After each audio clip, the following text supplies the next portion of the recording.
नमस्कार। Assertive sentence का जो रिवीजन एक मैं दे चुका हूँ और दूसरा उसमें किंतु हमको संतुष्टिजनक एग्जाम्पल नहीं दे पाया क्योंकि बहुत सारे एग्जाम्पल है, समय ज़्यादा हो जाता है। हम चाहते हैं कि बढ़िया से आप लोगों को हम समझा सकें, इसीलिए हम लोगों ने एक और पार्ट कर दिया है असर्टिव सेंटेंस रिवीजन 2।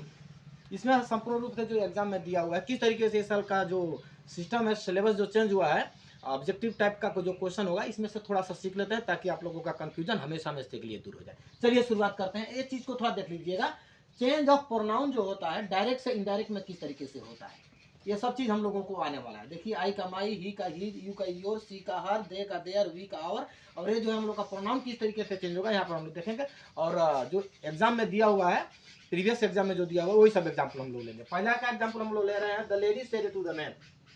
ध्यान से देखिएगा, number 1 example, the lady said to the man. उस औरत ने आदमी से बोला, क्या बोला? I do not know you, I do not know you, मैं तुम्हें नहीं जानती हूँ। अब चलिए इसको देखिए, ये कौन सा ईयर में दिया हुआ है? शायद 2010 का दिया हुआ है। लेटेस्ट क्वेश्चन बैंक हमारे यहाँ अभी वर्तमान में उपलब्ध नहीं है, हालांकि है, कोई लड़का लेकर चला गया। चलिए फिर भी हम लोग उसको भी दे देंगे, नेक्स्ट करेंगे जो रिसेंट है। The lady said to the man, औरत ने आदमी से कहा, आई डोंट नो यू, मैं तुझे नहीं जानती हूँ। यानी कि ये कौन सा टेंस का है? पास्ट इंडिफिनिट का। तो चलिए इसको बनाते हैं, the lady told the man. Assertive sentence है, इसीलिए कमा के जगह पर दैट। कौन सा पर्सन है? First person. First person change according to subject, the lady होगा ना जी। First person change according to subject यानी कि द लेडी। द लेडी, या नहीं तो हम लोग सी भी लिख सकते हैं, द लेडी, या नहीं तो डायरेक्ट शॉर्ट में लिखेंगे तो इसका हम लोग प्रोनाउन द लेडी की जगह पर हम लोग सी लिख सकते हैं क्योंकि लेडी का प्रोनाउन सी। उसके बाद में आ गया क्या चीज? No you. ये यू कौन है भाई? औरत ने आदमी से बोला कि मैं तुझे नहीं जानती, यानी कि वह औरत उस व्यक्ति को नहीं जानती। मैं चुगली करूंगा ना कि वह औरत उस व्यक्ति को नहीं जानती है। तो यानी कि यहाँ पर यू कौन है? Second person. सेकंड पर्सन जो है द मैन है। द मैन के लिए यहाँ पर हम लोग क्या हो जाएगा, यानी कि मान लेते हैं कि ही होता, द मैन यानी कि इसका प्रोनाउन ही होगा, तो ही का क्या हो जाएगा यहाँ पर? The lady. ओ सॉरी, माफ करिएगा, गलती हो गया समझाने में। डू नॉट कहाँ चला जाएगा? डिड नॉट में। डिड नॉट, यानी कि first person change according to subject, the lady, नहीं तो see. Do not change into did not. No, वो औरत किसको नहीं जानती है? उस आदमी को, यानी कि द मैन, यानी कि हिम। I think clear. वो औरत उस आदमी को नहीं जानती। आई डू नॉट नो यू। उसके बाद दूसरा का एग्जाम्पल लेकर के हम लोग चलते हैं। The lady, I will tell you my story. अब देखिए, the lady said to me, बहुत मजे का है, वेरी इजी है। The lady said to me, I will tell you my story. I will, देखिए क्या मजे का है, टेल यू माई स्टोरी। अब देखिए, इसको पहले हम लोग अंडरस्टैंडिंग में लेते हैं। औरत ने मुझसे कहा, मैं तुमको अपना कहानी बतलाऊंगी। कौन किसको कहानी बतलाएगा? चलिए पहले चेंज करते हैं। The lady said to me है, यानी कि टोल्ड मी। एफर्मेटिव सेंटेंस इसीलिए कमा के जगह पर that. First person change according to subject, lady हम लोग लिख सकते हैं द लेडी, नहीं तो सी। अब यहाँ पर देखिए, आई विल लगा हुआ है यहाँ पर, आई के साथ विल, तो यहाँ पर सी के साथ भी क्या हो जाएगा? विल। विल का क्या हो जाएगा? वुड। अब ये नहीं कि हम लोग यहाँ पर अगर चाहेंगे तो एक बात देखिए, आई के साथ जनरली हम लोग यूज करते हैं सेल। आई के साथ जनरली करते हैं क्या चीज? सेल। तो यहाँ पर आई के साथ जब विल लगा दिया है तो सी के साथ उल्टा हम लोग करेंगे, सेल होगा। तो सेल का क्या बन जाएगा? शुड। और नहीं तो हम लोग लिख भी सकते हैं वुड भी। अब लिख कर दीजिए इसको, अब लिख वुड, ये भी चलेगा, नहीं गलती होगा। सी वुड और टेल, ये पास्ट टेंस है, बोल के विल का वुड, सेल का शुड हुआ। Tell you. यू यहाँ पर कौन है? द लेडी ने मुझको बोला, यानी कि यू यहाँ पर कौन है? Me. You second person change according to me, यानी कि प्रोनाउन जिसका तस बैठेगा, possessive pronoun. Would tell me किसका कहानी बतलाएगी वो? अपना। माई का क्या हो जाएगा? हर। Tell her story. फिर से एक बार समझ लीजिए, औरत ने मुझको कहा कि वह अपना कहानी मुझको बतलाएगी, और यहाँ पर डायरेक्ट नरेशन में क्या बोली है? लेडीज ने मुझको कहा कि मैं तुझको अपना कहानी बतलाऊंगी। अब हम जाएंगे चुगली करने के लिए। तो औरत ने मुझको कहा कि वह अपना कहानी किसको बतलाएगी? मुझको, यानी कि she would tell me her story. यहाँ पर देखिए टेंस का चेंज हुआ। उस समय का उक्ति को हमने प्रकाशित करने के लिए शुड और वुड का व्यवहार करेंगे। विल का वुड, सेल का शुड, यानी कि पास्ट करेंगे। एग्जाम्पल क्लियर हुआ? आगे बढ़ जाते हैं हम लोग। और एक है द मैकेनिक सेड, एग्जाम्पल, और इसको नोट कर लीजिएगा, ये चीज हम लोग का बार बार आएगा। इसको मिटा देते हैं और 2-4 एग्जाम्पल और लेते हैं।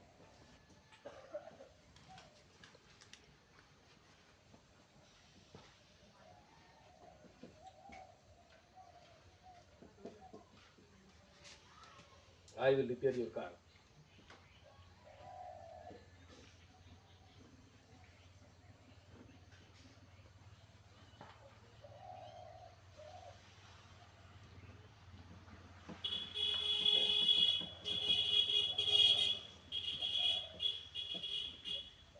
Your car tomorrow, but today.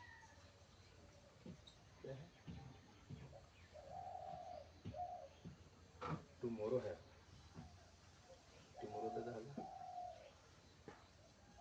कब मिनट के वीडियो भेजो बाबू? अभी 6 मिनट के। 6 मिनट ना, अभी 6 मिनट का। हाँ, चलिए दूसरा एग्जाम्पल लेते हैं। The mechanic said I shall repair your car tomorrow. माने मैकेनिक ने कहा कि मैं आपके गाड़ी को कल मरम्मत करूंगा, यानी कि रिपेयर करूंगा। यानी कि देखिए यहाँ पर खाली सेड पर छोड़ दिया है, लेकिन मैकेनिक ने कहा कि मैं तुम्हारे गाड़ी को कल मरम्मत करूंगा। यानी कि किसका गाड़ी को मरम्मत करने वाला है? यहाँ पर क्या चीज छुपा हुआ है? सामने में है कौन? मैं ही हूँ, क्योंकि वो मेरा गाड़ी को मरम्मत करेगा। देखिए यहाँ पर अभिष्ट चीज लुकाया रहता है, उसको हम लोग को प्रकाशित करना पड़ता है सामने वाले को समझाने हेतु। तो यहाँ पर हम लोग चाहेंगे तो सेट का सेट रख सकते हैं, नहीं तो टोल अगर लगाएंगे तो यहाँ पर मी लगाना पड़ेगा, नहीं तो जस का तस भी रख सकते हैं, लेकिन अपने समझने से होता है। द मैकेनिक सेड, कमा के जगह पर that, first person change according to subject mechanic, यानी कि द मैकेनिक भी लिख सकते हैं, नहीं तो ही भी लिख सकते हैं। अब यहाँ पर देखिए आई के साथ सेल, तो यहाँ पर आई के साथ सेल है। फ्यूचर में तो आई और वी के साथ फर्स्ट पर्सन के साथ सेल लगता है और बाकी अदर पर्सन के साथ विल लगता है। तो यहाँ पर हो गया ही, तो ही के साथ क्या होगा? विल। और विल का ये पास्ट टेंस है हम लोगों का रिपोर्टिंग स्पीच, तो विल का क्या बनेगा? Would.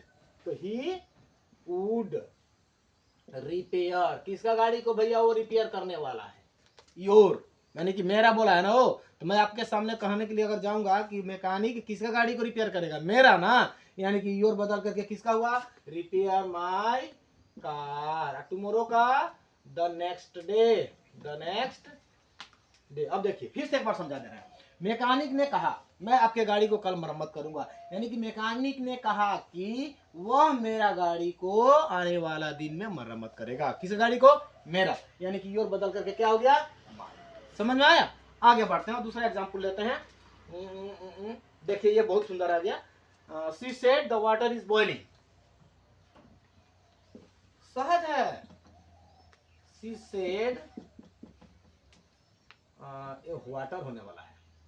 Water is boiling, water is boiling, यानी कि पानी खौल रहा था। अब चलिए इसको हम लोग ये काम करते हैं, जो प्रैक्टिकल ऐसा जो एग्जाम जो देने वाला है किस तरीके से देने वाला है, थोड़ा सा आप लोगों को मैं समझा रहा हूँ। ये है डायरेक्ट नरेशन, 4 क्वेश्चन आंसर दिया रहेगा। चलिए इसका आंसर लेते हैं हम लोग।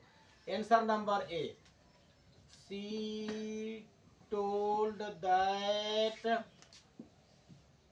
Water is boiling. आप लोग को पकड़ना है कि कौन सा सेंटेंस सही बनेगा। बी नंबर में हमने आंसर दिया, she said that water is boiling. C number मैंने कर दिया, शी टोल्ड मी दैट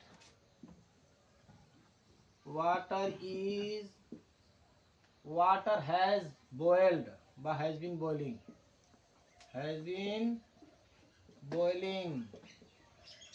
अब एक हम लोग का लास्ट उत्तर दिया जा रहा है, she said that water was boiling. अब चलिए रूल पर चलते हैं, इसमें का सेंटेंस कौन सा सही होगा। आप लोगों का यहाँ पर आंसर दिया रहेगा, क्या बोलते हैं OMR शीट में। तो आंसर अब मान लेते हैं कि यहाँ पर दे दिया आंसर, मैंने चार्ट है ना, तो ए दे दिया और यहाँ पर गोल कर दिया, आपको गोल करना है। बी दे दिया, यहाँ पर गोल करना है। सी दे दिया, यहाँ पर गोल करना है। डी दे दिया, तो यहाँ पर गोल करना है। अब कुल मिला करके तो अब देखिए ये हम लोग को गोलियाना है, यानी कि चौखुट भी दे सकता है। तो हमारे कहने का मतलब है कि इस 4 नंबर का आंसर कौन होगा। देखिए हमने कैपिटल लेटर में लिखना चाहिए था A B C और ए इसको भी कर देते हैं, चलिए D। तो इसमें का कौन सा ऑप्शन सही है। सी सेड, यहाँ पर तो टू मी नहीं है, टू मी लेकिन छुपा हुआ है, तो हम लोग लिख भी सकते हैं, नहीं भी लिख सकते हैं। अब देखिए सी टोल्ड, ये सेड लगाने से तो टोल्ड होगा नहीं, टोल्ड अगर होगा तो यहाँ पर हम लोग को मी लगाना ही पड़ेगा, नहीं लगाया, यानी कि ये चीज। अब ये देखिए यहाँ पर पास्ट है तो यहाँ पर तो वाज होना ही पड़ेगा, ये भी नहीं किया, गलत। She said that water is boiling, यहाँ पर देखिए ये तो लेकर जा रहा है ठीक है, ढंग से यहाँ तक लेकर के गया है, लेकिन वाटर इज बॉइलिंग यानी कि ये जो पास्ट है तो इसका क्या होगा, वाज होगा, यानी कि ये भी गलत। ठीक है, उसके बाद चलते हैं सी टोल्ड मी, मान लेते हैं कि यहाँ तक तो सही लेके गया है, लेकिन water has been boiling, is a mark का हैज बीन तो होता नहीं है, यानी कि ये भी गलत। अब देखिए लास्ट वाला she said that water was boiling, ये हम लोग का आंसर करेक्ट, यानी कि हम लोग एग्जाम में क्या करेंगे, डी नंबर को गोली याद देंगे खूब बढ़िया से, यानी कि हम लोग का आंसर हो गया डी। I think clear. चलिए और एक एग्जांपल लेते हैं, समझ में आया ना, आगे बढ़ जाते हैं।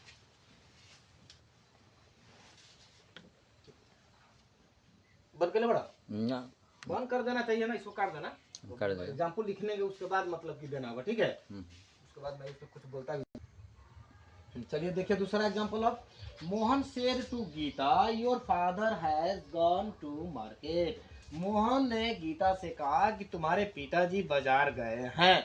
अब चलिए देखिए हम तो समझा चुके हैं दोनों रूल, अब चलिए इस ऑप्शन पर चलते हैं, क्या यह सही है। मोहन सेड टू गीता, यहाँ तक तो सही है, मोहन टोल्ड गीता, यहाँ तक तो ये सही लेकर के गया सेंटेंस, कमा के जगह पर दैट। लेकिन अब यहाँ पर बात है क्या चीज, your father has gone to market, Mohan ने गीता से कहा कि तुम्हारे पिताजी बाजार गए हैं। किसके पिताजी बाजार गए हैं भाई, गीता का ना, यानी कि अगर माई फादर लगाएंगे तो ये मोहन का फादर हो जाएगा ना, यानी कि तुम्हारे पिता, यानी कि मोहन ने गीता से पूछा है कि तुम्हारे पिता, यानी किसका पिता, गीता का पिता, यानी कि माई फादर होगा नहीं, ये कट ऑफ, हर फादर होना चाहिए। अब इसमें देखिए Mohan said to Geeta that her father, ये तो कुल मिला करके देखिए यहाँ पर सेड टू के जगह पर हम लोग का नियम था, यहाँ पर जब टू लगा करके ऑब्जेक्ट जोड़ा है तो यहाँ पर टोल्ड होना चाहिए, तो यहाँ पर सेड को रख दिया, यानी कि ये यहीं पर गलती साबित हो गया, खत्म। अब तीसरा देखिए मोहन टोल्ड गीता दैट, यहाँ तक तो भाई सही चला है। उसके बाद में तुम्हारे पिता, यानी कि गीता के पिता, गीता फादर नहीं तो हर फादर, यहाँ तक भी करेक्ट है।